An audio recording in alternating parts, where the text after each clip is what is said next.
post-spawn fishing. Basically post-spawn, the fish have spawned and now they're starting to kind of bulk back up after the spawn. And when they're bulking back up, they're feeding pretty heavily. A lot of times it's either shad or bluegill. So the shad are spawning, they get on the shad spawn really well.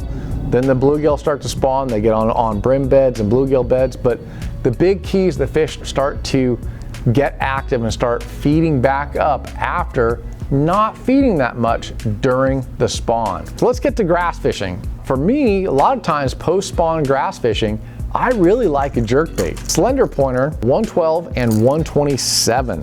I would like to say that the 127 is my favorite. It's a pretty big bait, but I like that bigger profile bait. The fish seem to come from a long ways. The 112, if they're just not on bigger bait, then you obviously go with a little bit smaller one. Both of these have 3 treble hooks on them, which are great for those short striking fish. But it's a very good side-to-side action, up and down action as well. But around grass, the fish bite this. I've caught so many fish post-spawn in grass on the Slender series.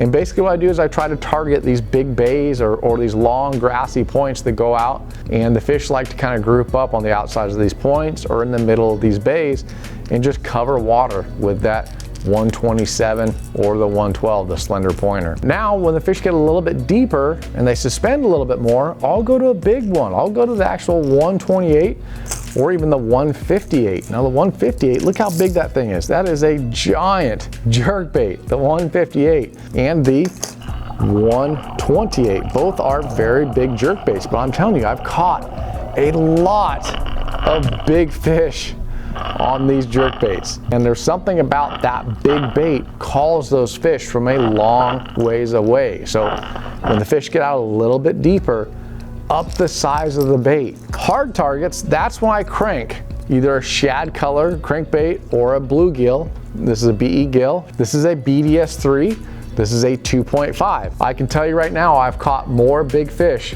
on the BDS3 than any other shallow cranking bait. The BDS3 is not the best wood bait. Better wood bait is going to be the 2.5 because of the square bill.